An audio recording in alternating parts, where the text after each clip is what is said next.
नमस्कार विद्यार्थी मित्र, मी प्राध्यापक Dnyaneshwar Rathod, director and faculty, Param career academy Nashik.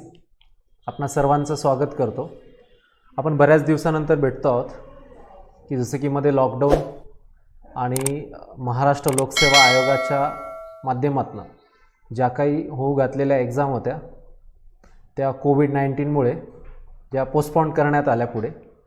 तर जसं की आता संयुक्त पूर्वपरीक्षा आणि जी एक्झाम सांगितलं जात आहे पुढे ऑगस्ट किंवा सप्टेंबर महिन्यात जी घेतली जाणार आहेत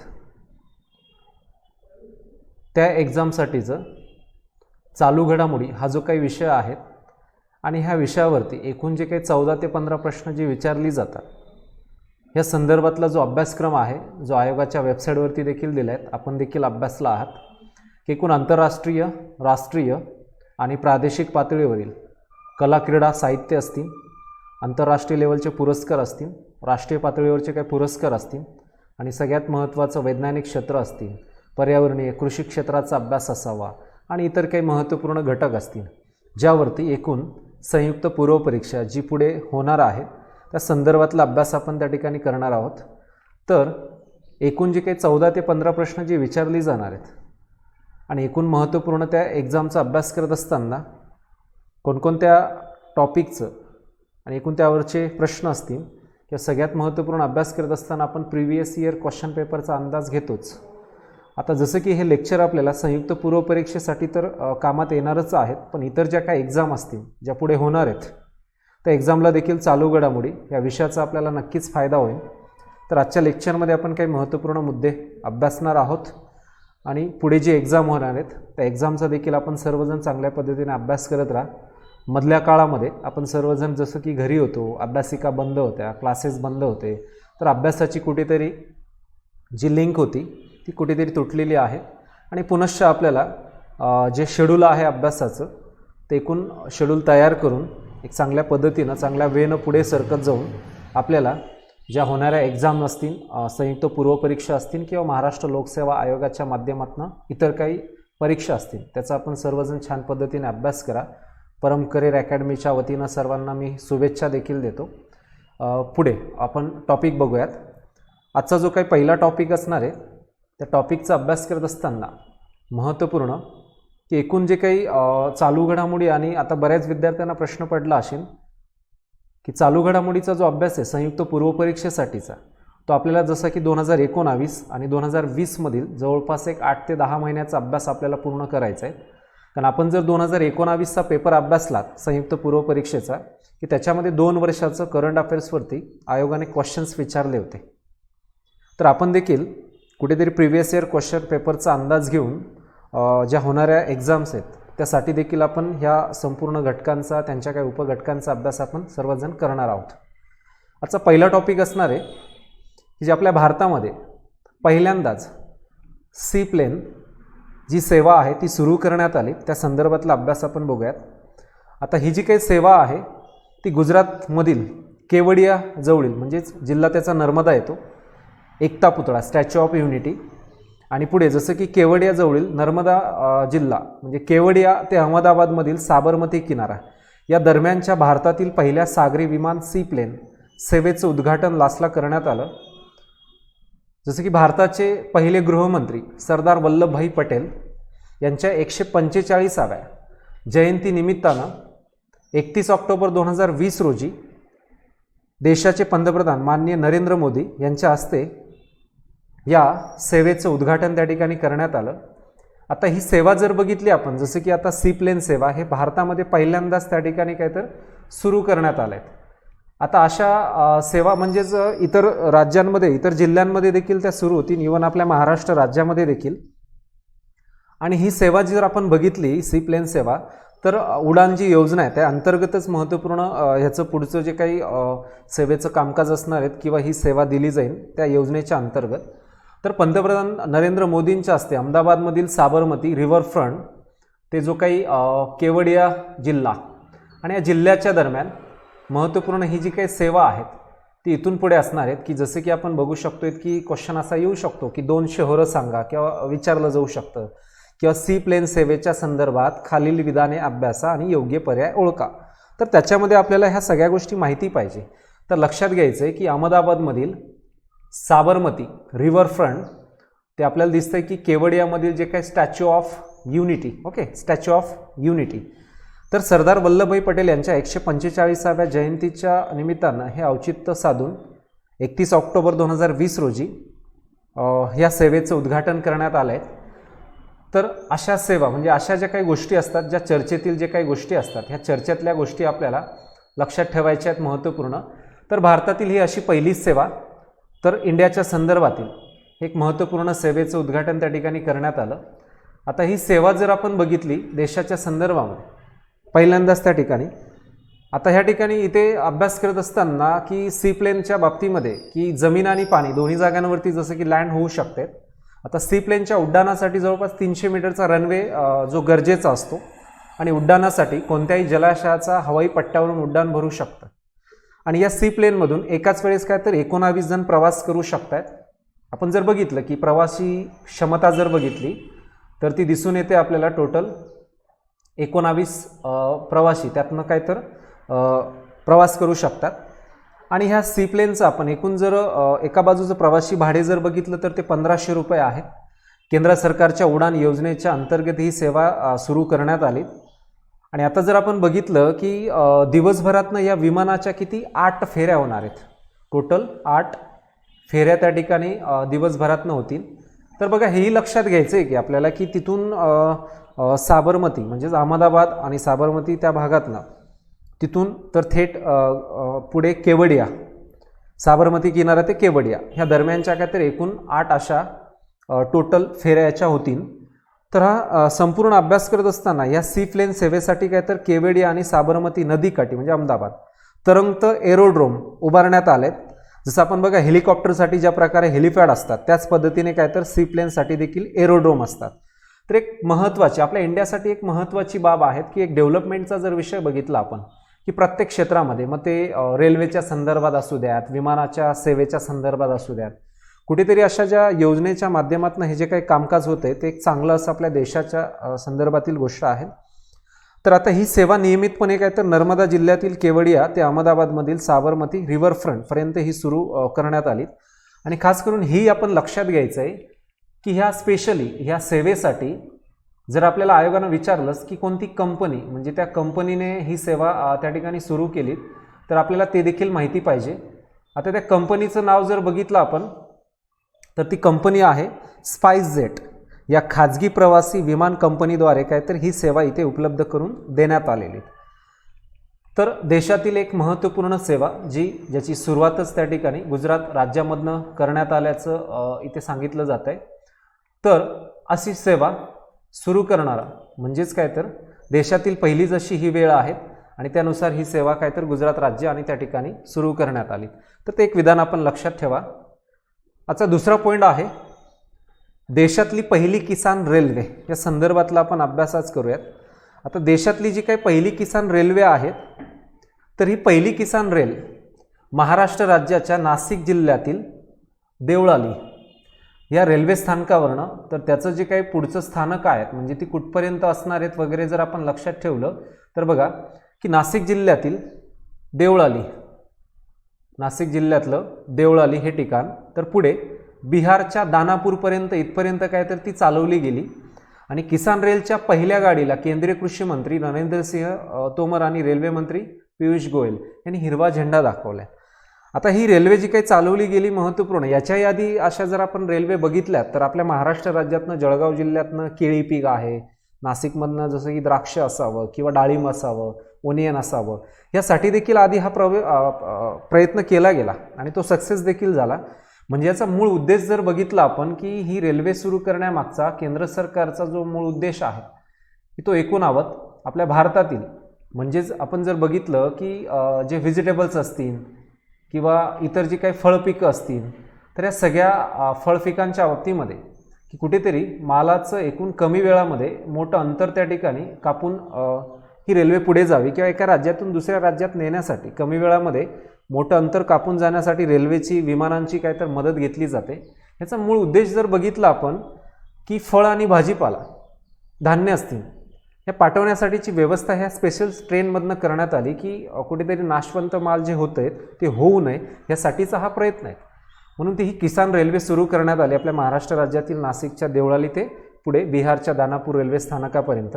आणि ह्या रेल्वेनं 2 स्टेशनमधलं जवळपास जर अंतर आपण बघितलं तर ते अंतर भलं मोठं आहे की जास्त असं अंतर आहेत. आणि ते अंतर जर आपण बघितलं तर त्या एकूण 1519 किलोमीटर, म्हणजे 1519 किलोमीटर हे एवढं मोठं जे काही अंतर आहे आणि ते 32 तासामध्ये काय तर पूर्ण केलेलं आहे. तर ही किसान रेल्वे स्पेशल पार्सल ट्रेन ज्यामध्ये धान्य, फळ, भाजीपाला पाठवण्याची व्यवस्था त्यामध्ये करण्यात आली. आणि लास्टला जसं की केंद्रीय अर्थमंत्री निर्मला सीतारामन यांनी सन 2020-21चा जो अर्थसंकल्प सादर केला गेला त्यामध्ये या किसान रेल्वे प्रकल्पाची काय तर घोषणा करण्यात आली. तर देशातली ही पहिली किसान रेल्वे जी आपल्या महाराष्ट्र राज्यातून पुढे बिहारपर्यंत चालवली गेली. मग असाच एक निर्णय घेतला गेला लेटेस्ट, जो की भारतातली दुसरी रेल्वे देखील चालवली गेली, जी आता दुसरी किसान रेल्वे, त्याचंही उद्घाटन करण्यात आलं. केंद्रीय कृषी मंत्री नरेंद्र सिंह तोमर आणि आंध्र प्रदेशचे मुख्यमंत्री YS जगनमोहन रेड्डी यांनी आभासी पद्धतीने काय तर त्याचं जे 2 ठिकाणांचं अंतर किंवा जे 2 ठिकाणं सांगितली जातात, साऊथ इंडियातलं फर्स्ट आणि कंट्रीचं सेकंड किसान रेल, दक्षिण भारतातली पहिलीच आहे ती किसान रेल. आणि देशातली जर बघितली नाशिक ते म्हणजे महाराष्ट्र ते बिहार असं, त्यानंतरची सेकंड आंध्र प्रदेश आणि पुढे दिल्लीपर्यंत. तर ती अनंतपूर, आंध्र प्रदेशातलं अनंतपूर, नवी दिल्ली असा हा किसान रेल्वेचा जो रूट असेल त्याचं उद्घाटन केलं गेलं. तर आपण दक्षिण भारतामध्ये म्हणजे दक्षिण मध्य रेल्वेच्या गुंटकुल विभागातील जे अनंतपूर आणि दिल्ली हे जे काही दरम्यानचं अंतर आहे, ह्या दरम्यान ही रेल्वे चालवली गेली आणि दक्षिण भारतातली पहिलीच किसान रेल्वे सांगितली जाते. आता याच्यामध्ये हे लक्षात घ्यायचं आहे आपल्याला की यापूर्वी भारतीय रेल्वे ही एकल वस्तू म्हणजे उदाहरणार्थ बनाना, केळी असेल किंवा इतर काही महत्त्वाचे फळ आणि भाजीपाला पिकं असतील त्यासाठी आधी गाड्या चालवल्या जायच्यात. पण आत्ता काय केलं गेलं की बहुमाल वाहतूक, मल्टी कमोडिटी करणाऱ्या पहिल्या रेल्वे गाड्या ह्या इथं आता सुरू करण्यात आल्यात की ज्याच्यामध्ये भाजीपाला, धान्य असतील, फळं पिकं असतील ते नेलं जाईल. म्हणून आपण लक्षात घ्यायचं की भारतातली पहिली किसान रेल्वे ही नाशिक जिल्ह्यातील देवळाली ते दानापूर बिहार. आणि दुसरी रेल्वे जर विचारली तर त्या रेल्वे ठिकाणाचं नाव अनंतपूर ते नवी दिल्ली असं ते सुरू करण्यात आलं आहे. तो एक मुद्दा आपण इथे लक्षात ठेवायचा आहे. पुढचा मुद्दा आपण अभ्यासूयात जो पर्यावरणाच्या संदर्भातील महत्त्वाचं करंट अफेअर्स आहे. पर्यावरणाच्या संदर्भातलं महत्त्वाचं पुढचं करंट अफेअर्स. आता बघा, भारतामध्ये बिबट्यांची एकूण लास्टला सर्वे केला गेला. मग त्याची संख्येमध्ये घट झाली का वाढ झाली असा हा सर्वे केला गेला. 4 वर्षात जर आपण बघितलं तर बिबट्यांची संख्या ही 12,000 प्लस झाली. म्हणजे हा अहवाल जर बघितला आपण लिपॉटच्या संदर्भामध्ये, जो की आता लास्टला 21 डिसेंबर 2020 रोजी अहवाल जाहीर करण्यात आला आहे. कधी त्याचा आपण इयर पण लक्षात ठेवायचे की हे इयर लक्षात ठेवत असताना की लास्टला जसं की त्याची डेट सांगितली जाते 21 डिसेंबर 2020 रोजी हा अहवाल डिक्लेअर करण्यात आला. आणि 2014च्या तुलनेत बिबट्यांची संख्येत जर आपण बघितलं तर ती 60% वाढ झाली, 60%. तर 60% वाढ झाली जवळपास. असाच रेशो असा जर बिबट्यांच्या बाबतीमध्ये 60% वाढ झाल्याची दिसून येते तर टायगरच्या संख्येमध्ये देखील वाढ झाल्याची दिसून येते. आपण लास्टचा जो सर्वे होता टायगरच्या संदर्भामध्ये तेव्हा कर्नाटक राज्य हे पहिलं राज्य होतं टायगरची संख्या असणारं.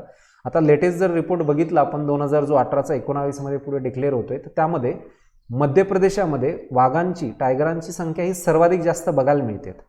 तर आपण बिबट्यांचा रिपोर्ट बघूयात. आता 2014च्या तुलनेने जर आपण अभ्यास केला तर पुढे 2018मध्ये हा जो रिपोर्ट आहे बिबट्यांच्या संदर्भात तर ती संख्या मोठ्या प्रमाणामध्ये काय तर त्यामध्ये वाढ झाल्याचं दिसून येते. हा आकडा आपण लक्षात ठेवायचा आहे, घट नव्हे तर वाढ झाली. आणि ती चांगली बाब आहे. ती चांगली बाब कशासाठी आहे की कुठेतरी बघा अशा प्राण्यांकडून फॉरेस्टचं, जैवविविधतेचं संरक्षण केलं जातं. आणि आज आपण लक्षात घ्यायचं की भारत सरकारने देखील 2002 साली जैवविविधता अधिनियम तयार केला आहे. आपल्याला हे देखील माहिती पाहिजे की 1972 साली वन्यजीव संरक्षण कायदा असेल, 1980 सालाचा वन संवर्धन कायदा असेल, पुढे 1986चा आपला पर्यावरण संवर्धन कायदा असतील. तर असे विविध कायदे त्या ठिकाणी भारत सरकारच्या माध्यमातून तयार करण्यात आलेत आणि ते गरजेचं आहे. आज फॉरेस्टचा टक्का वाढावा, बायोडायव्हर्सिटीमध्ये वाढ व्हावी आणि देशाचं एकूणावच सगळ्या गोष्टी या संतुलित राहाव्यात. ह्यासाठी हा प्रयत्न होत असताना सरकारच्या माध्यमातून काही NGOज असतील, नॉन गव्हर्नमेंटल ऑर्गनायझेशन्स, आणि ते गरजेचं देखील, आणि तुम्ही आणि माझी देखील ती जबाबदारी आहेच की. तर भारतामध्ये 4 वर्षात बिबट्यांची संख्या ही 12,000च्या आणि प्लसनं गेलीत. आणि एकूण जर बघितलं आपण देशभरातील विविध ठिकाणी आणि विशेषतः महाराष्ट्र राज्यात रिपोर्ट्स, तर मानवांची झडप होताना देखील दिसून येते. म्हणजे मानव आणि बिबट्या यांचा संघर्ष देखील दिसून येतो. आणि बऱ्याच ठिकाणी जर बघितलं हंटिंगच्या माध्यमातून असावं किंवा बिबट्यांचा जीव देखील बऱ्याच वेळा आपण त्यांची संख्या आणि घट काही ठिकाणी होत आहेत, अशाही गोष्टी घडत आहेत. तर यासाठी राज्य सरकार, केंद्र सरकार समित्या नेऊन त्यांना संरक्षण कशा पद्धतीने दिलं जावं हा देखील महत्त्वाचा विषय इथे आहेच. तर मागील काही दिवसामध्ये अनेक बिबट्यांना आपला जीव देखील गमवावा लागला आहे. पण आपण जर बघितलं आत्ताचा वन्यजीवांच्या संगोपनाच्या म्हणजे वाईल्ड लाईफ कॉन्झर्वेशनच्या दृष्टीनं जर उल्लेख केला तर दिलासादायक बाब आहेत की 2014च्या तुलनेने बिबट्यांची संख्या आणि त्यामध्ये काय तर मोठ्या प्रमाणात वाढ झाल्याची दिसून येते. तर लास्टला ही संख्या वाढल्याची जी माहिती ती केंद्रीय पर्यावरण मंत्री प्रकाश जावडेकर सरांनी ही माहिती दिली. तर भारतातील 2018मधील बिबट्यांची स्थिती जर बघितली आपण 2014 ते 18 4 वर्षामध्ये एकूण ही संख्या म्हणजे 2014मध्ये ही संख्या जर बघितली आपण तर ती किती होती, फक्त आणि फक्त 8,000. म्हणजे त्याचा जर आपण अभ्यास केला तर त्या संख्येच्या बाबतीमध्ये इथं 2014च्या माध्यमाने 8,000वरून 12,000वरती ती गेलीत. म्हणजे चांगली ही पॉझिटिव्ह बाब. तर 2014मध्ये देशात ही 8,000 जी संख्या होती 18मध्ये ती वाढून 12,000 इतकी झाल्याची दिसून येते. म्हणजे ह्या 4 वर्षामध्ये बिबट्यांची संख्या ही जवळपास 4,000 काय झाली, त्याच्यामध्ये वाढ झाली. तर चांगली अशी बाब आहे. तर जैवविविधतेचं ह्या माध्यमातून संरक्षण देखील होईल आणि कुठेतरी आपण ज्या देशामध्ये फॉरेस्ट जो सर्वे त्यामध्ये वाढ होते, बिबट्यांच्या संख्येत वाढ होते, टायगरांच्या संख्येमध्ये मोठ्या प्रमाणात वाढ होते, या सगळ्या गोष्टी आपल्याला लक्षात घेत असताना हा सर्वे आपण एकूण सर्वेमधील आकडेवारी आहेत ही आपल्याला एक्झामच्या माध्यमातून खूप महत्त्वाची सांगितली जाते. आता आपण लक्षात असू द्यात की एखादा उतरता क्रम विचारला जाऊ शकतो, कारण राज्यसेवेच्या प्रिलिम्स, मेन्स किंवा संयुक्त पूर्वपरीक्षांमध्ये आधी प्रश्न येऊन गेलेत टायगरच्या संदर्भात किंवा इतर प्राण्यांच्या संदर्भामध्ये त्या राज्यातील त्यांची एकूण संख्या असावी. तर बघा 12,000 बिबट्यांपैकी मध्य प्रदेशामध्ये सर्वाधिक जास्त, आपण जर बघितलं स्टेट वाईज जर गेलो तर बघा 12,000 बिबट्यांपैकी मध्य प्रदेशामध्ये याची संख्या काय तर सर्वाधिक जास्त सांगितली जाते. म्हणजे आता टायगरच्या बाबतीमध्ये देखील बघा नंबर 1चं जर आपण स्टेट बघितलं तर ते तिकडे मध्य प्रदेश दिसून येते. इथं बिबट्यांच्या संदर्भामध्ये देखील मध्य प्रदेश दिसून येते. नंबर 2चं जर बघितलं तर महाराष्ट्र किती दिसतंय आपल्याला 1690. म्हणजे हा देखील एक प्लस पॉईंटचा आहे, ते 1690. आणि क्रमांक 3वरचं जर बघितलं तर कर्नाटक राज्य, कर्नाटक राज्यामध्ये 1783 एवढी संख्या आपल्याला बघायला मिळते. तर अशीच संख्या बघत असताना ॲक्च्युली इथं लक्षात घ्यावं आपण की मध्य प्रदेश क्रमांक 1चं राज्य आणि त्यानंतर 2 नंबरचं कर्नाटक लक्षात असू द्यात आणि 3 नंबर महाराष्ट्र राज्य. ओके, नंबर हे या पद्धतीने लक्षात असू द्यात. नंबर 1 मध्य प्रदेश, नंबर 2 कर्नाटक आणि नंबर 3चं जर आपण बघितलं तर ते महाराष्ट्र राज्य, ते खालीवर झालं. तर मध्य प्रदेशात 3,421 सेकंड ह्या ठिकाणी हा पहिला, दुसरा कर्नाटक राज्य आणि 3 नंबरचं महाराष्ट्र राज्य.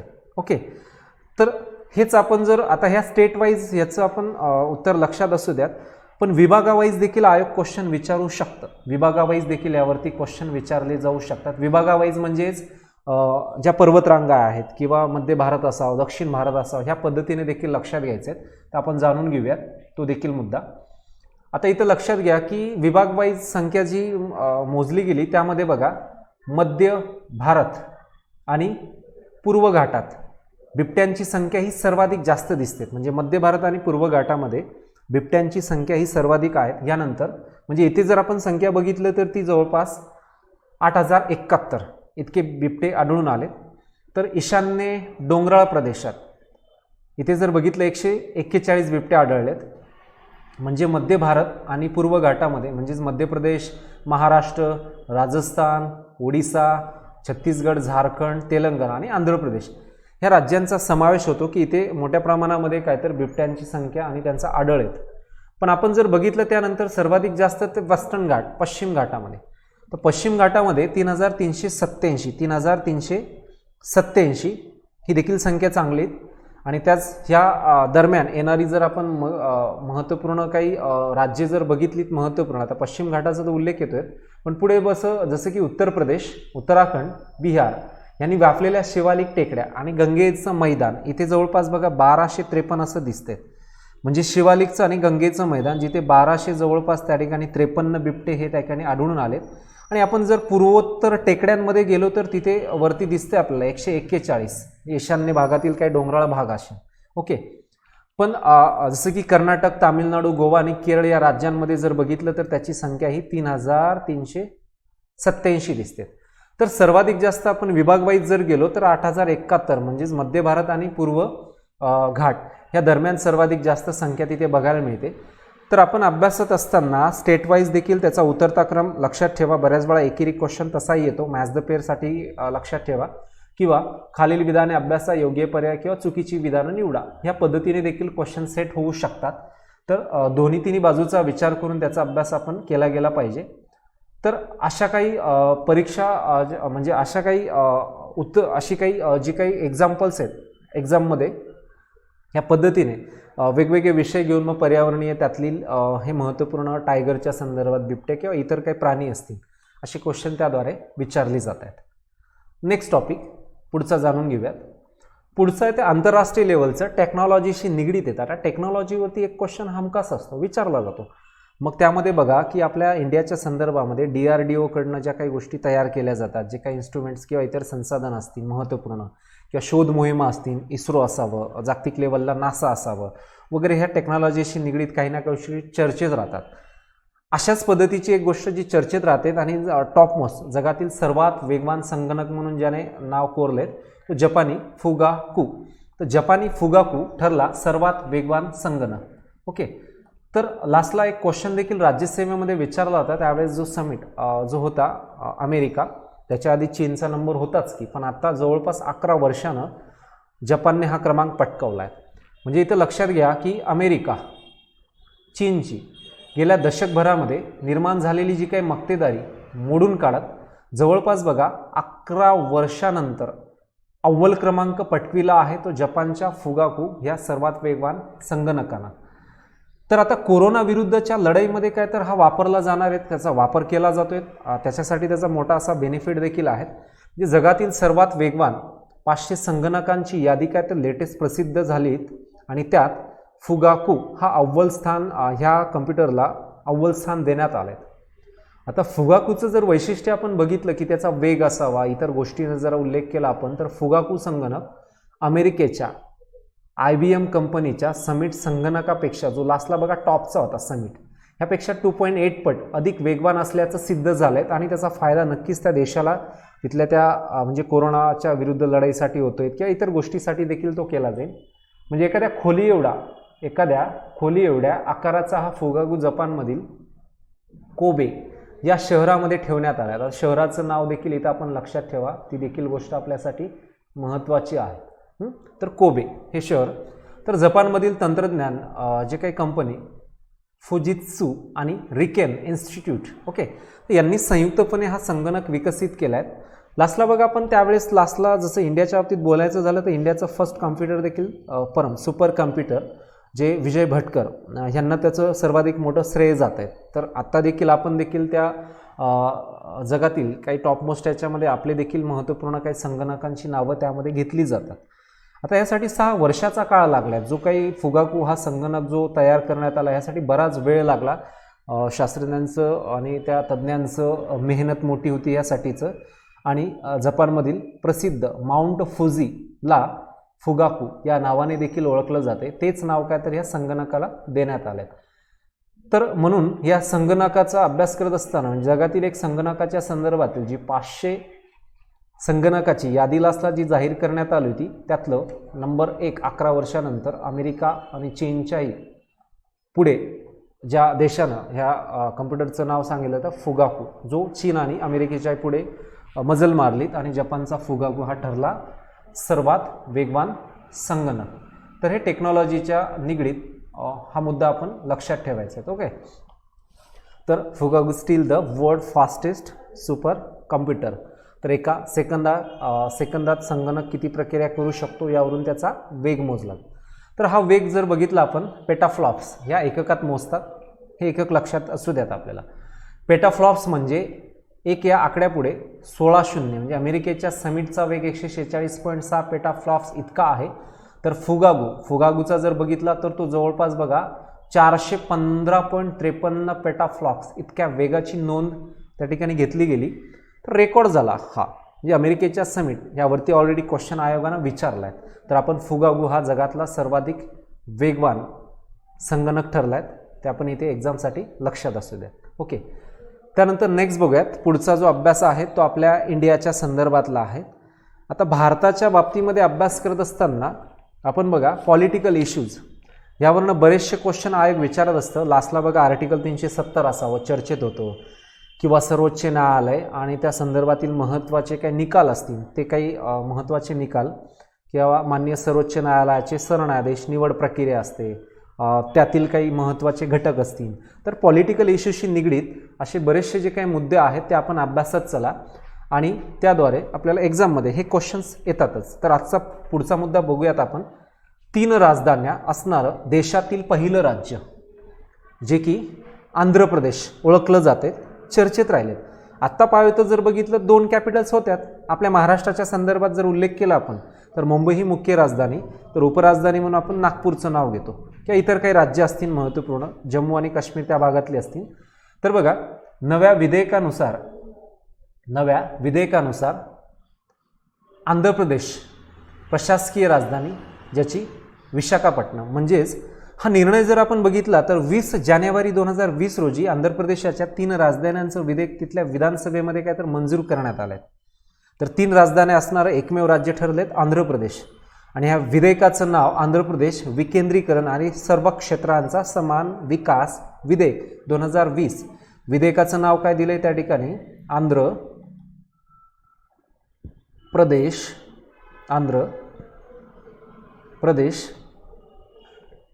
विकेंद्रीकरण, हे नाव लक्षात असू द्या. विकेंद्रीकरण, आंध्र प्रदेश विकेंद्रीकरण आणि सर्व क्षेत्रांचा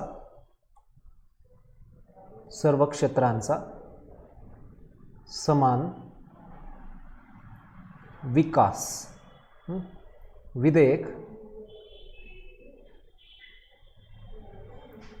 विधेयक 2020. ओके, असं ठेवण्यात आलं. म्हणजे आपण हेही देखील लक्षात घ्यायचं आहे की विधेयकाचं नाव आंध्र प्रदेश विकेंद्रीकरण आणि सर्व क्षेत्रांचा समान विकास विधेयक 2020 असं ते ठेवण्यात आलं आहे. आणि ह्यानुसार आपण 3 राजधान्या त्या कोणकोणत्या आहेत आणि नेमकं त्या ठिकाणी कोणत्या माध्यमातून त्याचं नेमकं कोणती राजधानी म्हणून त्या ठिकाणी ती ठेवली गेली. तर पहिलंच नाव जर बघितलं आपण ह्या ठिकाणी तर विशाखापट्टणम. आता विशाखापट्टणम ही आंध्र प्रदेशची काय तर त्या ठिकाणी एकूण कार्यकारी म्हणजेच प्रशासकीय कार्यकारी राजधानी ती असणार आहेत. आणि आंध्र प्रदेशातनं आपण विशाखापट्टणम ह्या शहराचा जर उल्लेख केला तर नशिबाचं शहर, पूर्व किनाऱ्याचं रत्न ह्या टोपण नावानं देखील ओळखलं जातं. विशाखापट्टणम पूर्व किनाऱ्याचं रत्न आणि नशिबाचं शहर ह्या नावानं देखील ते ओळखलं जातं. त्यानंतर येते ते कर्नूल. आता कर्नूल ही आंध्र प्रदेशाची जर आपण बघितली महत्त्वपूर्ण तर ती न्यायालयीन राजधानी म्हणून ओळखली जाते. कर्नूल ही आंध्र प्रदेशाची न्यायालयीन राजधानी. तर हे शहर जर आपण बघितलं तर तुंगभद्रा नदीच्या काठी वसलेत. कोणतं? कर्नूल ह्या शहराचं विशेष वेगळं योगदान जर बघितलं तिथलं एक चांगलं एक मोठं असं एक शहर, आणि त्याचं जर आपण बघितलं तर शहर तुंगभद्रा नदीच्या काठी हे वसलेले आहेत. त्यानंतर इथे जो काही विधानसभेमध्ये निर्णय घेण्यात आला 3री राजधानी म्हणजे अमरावती ऑलरेडी चर्चेत होतच ते, कारण कृष्णा नदी किनारी बसलेलं एक महत्त्वाचं आंध्र प्रदेशातलं हे शहर आहे अमरावती. तर आंध्र प्रदेशाची विधिमंडळ राजधानी काय तर आंध्र प्रदेशाची विधिमंडळ राजधानी म्हणून त्या ठिकाणी अमरावती या शहराचा उल्लेख त्या ठिकाणी करण्यात येतोय. विधिमंडळ राजधानी. तर देशातलं पहिलं राज्य झालेत आंध्र प्रदेश की ज्या राज्याला एकूण 3 कॅपिटल्स मिळाल्या आणि त्याचं कामकाज देखील सुरळीत होईल. आता आपण आधीचा एकूण रेकॉर्ड जर बघितला की आधी एकापेक्षा जास्त राजधानी असणारी जर राज्य बघितली आणि त्यात जर आपण नावं घेतली तर मगाशी मी नंबर 1चं जे नाव घेतलं होतं ते आपल्या महाराष्ट्र राज्याच्या संदर्भात. ओके, पहिलं जर नाव आपण बघितलं तर ते आहे आपल्या महाराष्ट्राच्या बाबतीत नंबर 1. ओके, तर नंबर 1 जसं की आपण महाराष्ट्र राज्याचा उल्लेख करतोय, महाराष्ट्र. त्यानंतर नंबर 2 जर आपण बघितलं, महाराष्ट्राला आता बघा 2 ज्या कॅपिटल्स आपल्या सांगितल्या जातात, आपल्या कशाच्या संदर्भामध्ये, महाराष्ट्र राज्याच्या संदर्भामध्ये ज्या 2 कॅपिटल आहेत, मुंबई आणि नागपूर. पण आपण 2 नंबरचा जर उल्लेख केला इथे, तर 2 नंबरचं आहे ते जम्मू काश्मीर. ओके, जम्मू काश्मीर म्हणजे आधीच्या एकापेक्षा जास्त राजधान्या असणारं महत्त्वाचं जर आपण बघितलं त्या ठिकाणी जम्मू काश्मीर. आता जम्मू काश्मीरचं जर आपण बघितलं श्रीनगर आणि जम्मू. ओके, इथं ह्या 2 कॅपिटल्स. त्यानंतर येतो तो हिमाचल प्रदेश. ओके, हिमाचल प्रदेश. आता हिमाचल प्रदेशाच्या ज्या 2 कॅपिटल्स आहेत, राजधान्या आहेत, एक म्हणजे धर्मशाळा आणि दुसरी आहे ती शिमला. म्हणजे आपण इथं विशाखापट्टणम, अमरावती, कर्नूल हे आंध्र प्रदेशातल्या 3 राजधान्या लक्षात ठेवतोय.